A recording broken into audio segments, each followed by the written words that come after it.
Obesity in children is in many ways the most heartbreaking and hard-to-treat form of the disease, but a team of U.S. physicians and psychologists believe they've found the road to victory over obesity for kids and teens, and it's only 7 steps long.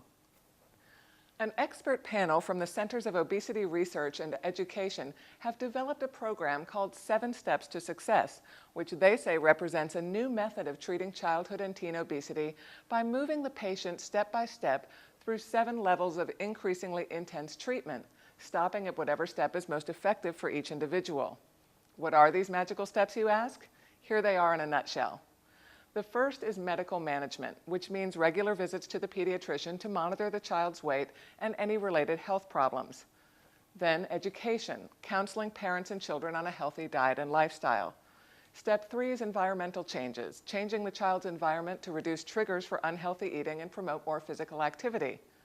Next is engaging kids and teens in a special support group like Weight Watchers that's focused on goal setting, planning, and self-monitoring.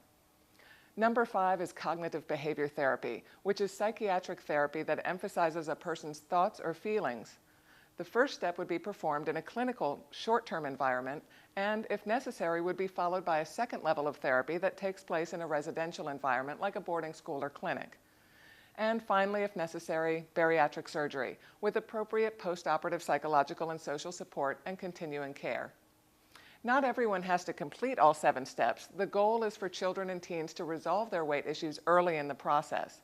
The program's developers also note that the key to the 7 Steps program is its emphasis on family therapy. Pediatric obesity can only be treated, they say, if parents become fully involved, knowledgeable, and actively initiate major lifestyle changes for themselves and their children. Finally, in our last story, abdominal obesity can be breathtaking. Not in the aesthetic sense, of course. There's nothing beautiful about belly fat, but in the literal sense. A new study from France, published earlier this month in the American Journal of Respiratory and Critical Care Medicine, has linked waist circumference with lung function. The larger around a person's waist is, the less functional their lungs are likely to be. The study was conducted on 120,000 participants from different social and ethnic backgrounds and who also varied in their smoking history and alcohol consumption.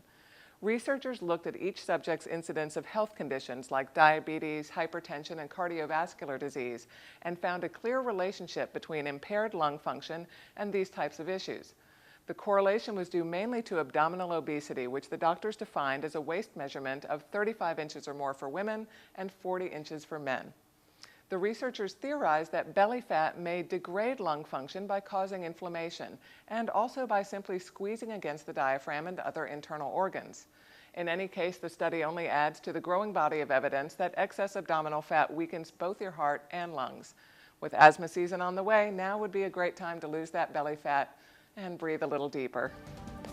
And that wraps it up for today's show. Thanks for tuning in, and feel free to send us your story ideas to news@WLSchannel.com. We're always looking for interesting news items for the show, and we'd love to hear from you. Until then, have a great day, and we'll see you back here next week. Bye-bye.